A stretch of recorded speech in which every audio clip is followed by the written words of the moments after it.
If you are someone like me who absolutely loves herbs, especially things like oregano, thyme, and rosemary, well, I can't actually get enough of it. So in today's video, I'm going to show you how you can take your rosemary and propagate them to make an abundance of rosemary so you can never run out. Hey everyone, welcome back to the Small Urban Greens Homestead. I'm Sammy and I absolutely love growing in small spaces. So today I'm going to show you how to propagate your rosemary, your oregano and your thyme, and they are actually basically the most easiest herbs you can actually propagate. And I've gone and taken quite a few of my rosemaries. I got two varieties. This one is a rosemary that kind of likes to grow upwards, and if you look at their leaves, they're quite far apart, where my other variety is a small bushy variety and the leaves seem to be more closer together. So a lot of people do the cutting wrong, and that is what we're going to do. That is step number one. So I'm just going to try and see for a nice stem. Now what a lot of people do is they would normally just cut it at the bottom over here where there's a woody piece, and that's incorrect because that woody piece is basically not going to root itself. What you want is a semi-hard piece, and I've done this so many times that I have rosemary all over my garden. I'll take you around just now and we can go and check all my bushes out. But if you see over here, you can see I have like a woody piece here. That's the old stem, and where I actually cut it is the new stem. You can see it's a nice fresh stem here. And what a lot of people also do is that they'll cut it here by the fresh stem, and sometimes that doesn't propagate, but that's not a bad option. What I am actually looking for is a semi-hard piece that's basically between the woody piece and the fresh new growth piece, and that is where I will basically cut. So let's take an example here. I'm not sure if you can see, but there is a little bit of semi-hard and some new growth here. What you can do, so you can just chop that very top piece off and draw that out. I would remove the bottom stems, and that is what I'm going to either put in water or in the soil. So let's talk about how to get this rooted. So the first thing you want to do is just make sure that your pruners or cutters that you're using is sterilized. Either spray them with some alcohol, which is what I do, and then start doing your cuttings. You don't want to transfer other diseases onto your rosemary, because once rosemary gets hit with a disease, it's lights out, because I found that it is a very sensitive plant, and I've lost quite a few rosemaries in my very early stages of homesteading.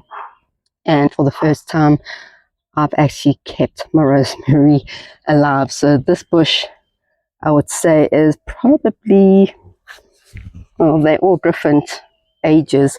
So this one right here is the main rosemary bush, and from that one I basically got two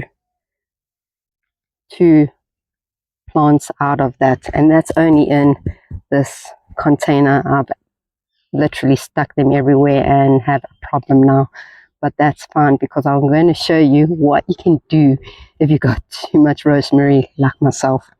So that is that variety. I did mention that I've got another variety and it's not doing well. It is in the corner there and it just seems to be battling there. So I'm going to be taking some of the cuttings of that plant and propagating so I can get another bush out of it. The other variety, which is this big one, I've got plenty of. I've got them all around the homestead, and I'm going to show you what you can do when you have too much rosemary like myself. And this is something you need to contain. I keep it in a container like this, and it bushes out very fast. It grows very, very high, and if not maintained and kept at a nice height, it will take over. These guys can actually grow so big. So let's go around the homestead and let me show you all the rosemaries that I've got. And all the rosemaries I'm going to show you is all from this one plant that I actually propagated. Okay, so I was actually looking at this variety and I just realized this is the same variety as that very short bushy one. So if I go a little bit closer, you can see the difference, how high these guys and bushy these guys actually grow compared to this one. It is lower, and you can see the leaves are a little bit different. I actually forgot about this one. It was tucked in the corner of the homestead. And then you can see that there's another rosemary. So this one I must have done recently. And I know someone's been asking for rosemary, so I'm going to gift them this one because I don't need any more.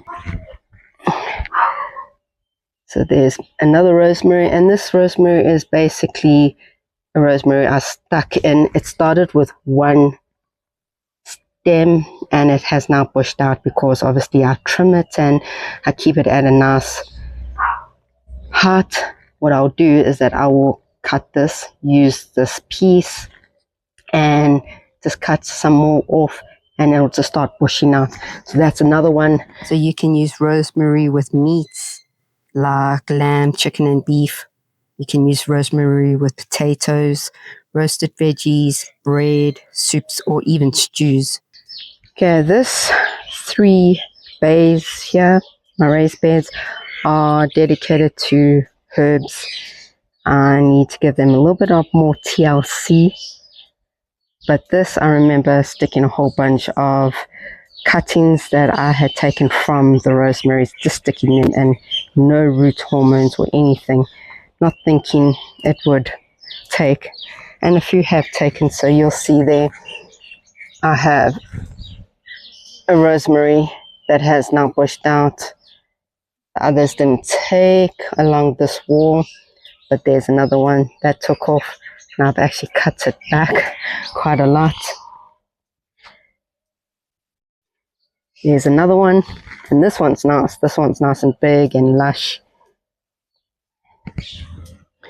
There's another one, and you can see the different variety. This is different to that variety, and then I think this is the same variety as that short bushy one that I've grown in the pot there. So that is a bonus. That's 3 of that variety. So where do you start? Well, remember we cut a piece of rosemary off the plant, and if you look here, I'm not sure if you can see, it is a semi-hard piece, and that is what I'm going to stick in water. So there's 2 methods you can actually use. You can use the water method, and I'm going to show you these rosemaries. They have been in the water for about a week and a half, maybe 2 weeks. And then the other method is your pot. So that is why you want a semi-hardwood piece. So this, you're just going to stick straight into the water. I'm going to show you some of the ones that we did 2 weeks ago. I'm not sure if you can see that, but that is some roots there, and that is on a semi-hard piece, and it's already rooted. And once it's got some nice healthy roots, you can actually put this in some soil and it should start taking off. Now this one is from a top piece where it has no semi-hardwood or hardwood. This is just soft. It is new, and you can see there's no roots there. Leave it in water, it should root. But I just wanted to show you the difference between semi-hardwood and no hardwood at all, softwood. This one is a semi-hardwood,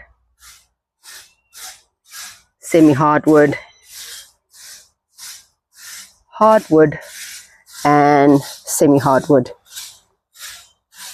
So this one that we've just cut, we are going to just stick it in water, and all of these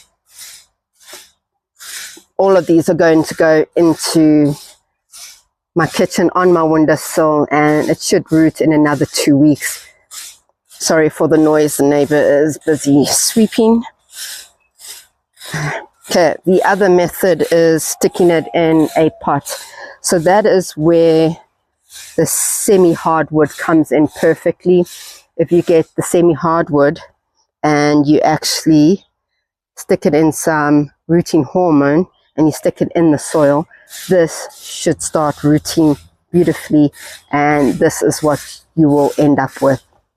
So these are your two methods, semi-hardwood and softwood. You can stick in the water. If you're going to stick hardwood in, it'll take much longer. I suggest that you take that one and you stick it in some hardwood rooting hormone and put it in soil. Don't put it in water. And then the other method is semi-hardwood in soil.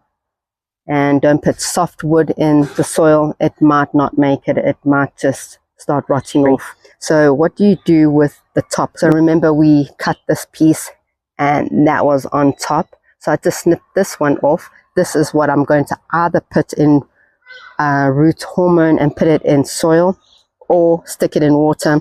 My option is just stick it in water because I'm going to be gifting these all away. I think I've got enough rosemary in my garden, as well as gifting this one away.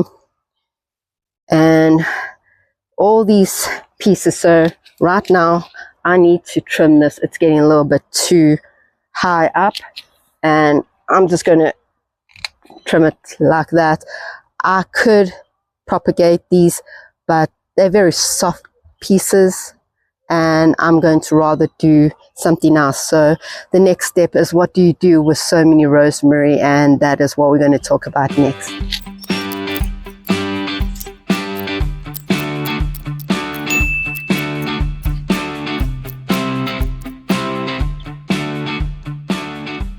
Here's a beautiful ladybug on the rosemary.